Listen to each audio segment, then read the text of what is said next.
30 million more men than women. So it means roughly about 30 million Chinese men cannot find a wife in 20 years' time. So this really become very serious social issues. That may cause a lot of the social disturbance by that time. And this we call the marriage squeeze. And the majority of this kind of the young men will be living in these kind of poor mountainous areas, in the inland areas. Because with this kind of migration, these kind of young girls are migrating from rural area, from mountain area to the coast area, to the bigger cities. So it's no problem for the urban residents to find their wife. But this makes this kind of rural area, this situation, even worse.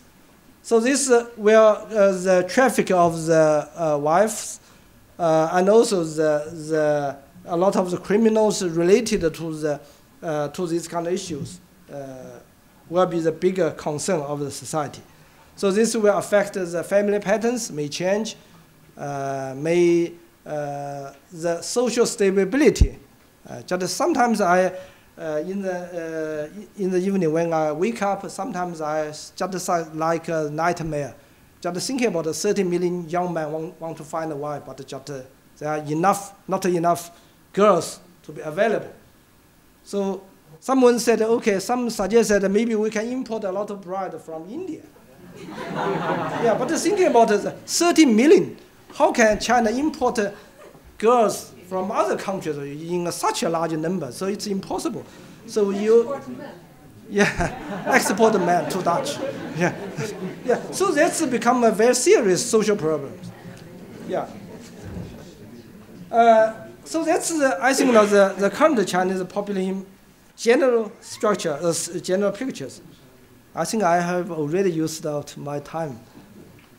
Well, I give you another 5 minutes. Yeah, okay. So that's now I think that at this moment we are really in some dilemmas for the policies. So regarding total population, we have already very low fertility. And every family we have less than 2 children. And the Chinese in the urban area is less than 1 child per family. So it's a very little room for the further reduction of the fertility. But on the other hand, the Chinese population will continue to grow. So this will create even bigger the environmental pressures and it will create a bigger this kind of the problem for China in the future to develop. So that's one of the problems. Then we have the age structures. We have the very rapid population aging process. But if we try to slow down the aging process, if we relax the population control at this moment, or we still maintain the rigid population policy, then the aging will create a bigger problem for China in the future.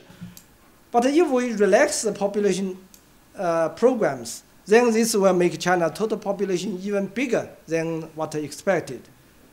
And also the third dilemma is related to the population distribution. As I mentioned to you earlier, more and more Chinese are moved to the coastal areas.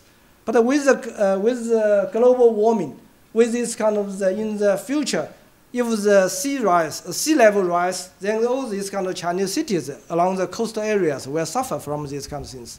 So this creates some kind of uncertainty in the future. How if of course at this moment, inland China is very fragile in terms of environment. So the government purposely would like to encourage Chinese people in the inland move to the coastal areas. But of course, if the climate change happened, or really the sea level rise in unexpected speed, then where Chinese to live in the future? Because at this moment, majority of the Chinese will live in the coastal area, but if the coastal area all flooded, where we will go? So that's become some kind of the debate. Basically, is in China, the internal debate on whether the China should implement the very rigid population policy or not is over the debate. I returned to China in 1988 after I got my PhD from the London School of Economics. I think since over the last more than 20 years, there is always an internal debate on whether the rigid population policy should be what we should do to modify the policy, whether we should change the policy itself, whether we should change the methodologies or approaches of the programs. So there always a debate. But this kind of debate was become very heated and even open debate over the last 5 years. Basically, there are two groups of people. One group basically is the environmental list, or the people, some of the government, or some in that the economists. They are mainly focused on the population impact on the environment, on the global warming, on the carbon emission, all these kind of things. So in that group, they said, okay, China's population has already such a large population. China has already become the #1 carbon emission country in the world. So if we relax the population policy, Chinese population will continue to grow. This will make the situation even worse. So for the sake of the environment, China is better to maintain its rigid population policy. But on the other hand, another group of people, including myself, we regard that on the one hand, there should be the people's basic right to choose or to decide how many children they want to get. So government have already done enough. So you should change this kind of policy, should let the people to decide how many children they want to have. So in that case, you have to relax the government control, let the people to decide how many children they want to get. This is the first. The second, if you do not modify the policy at this moment, then you will face serious aging problems. Then who will look after the elderly in China? China's manufacturing industry definitely will suffer. Because at this moment, China is get benefit from the unlimited cheap labor from rural areas. But with this kind of population aging, so the cheap labor is no longer the case at least 10 years later. So in that case, Chinese have to rethink about what will be the future China's economic structure. If we do not have the sufficient labor force, what we can do, what kind of the economy we should be.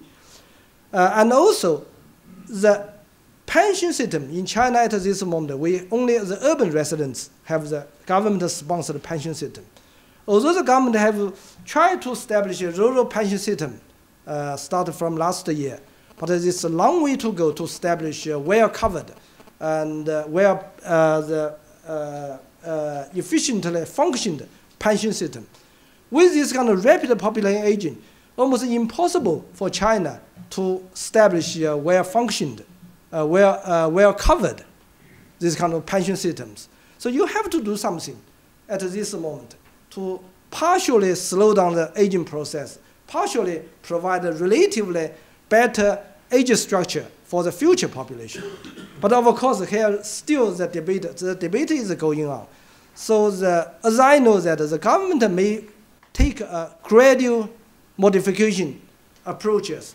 It means they will shift from the current rigid one-child policy in the urban area or in the coast area to a relatively relaxed urban population policy. At the same time, maintain the two-children policy for China's rural population.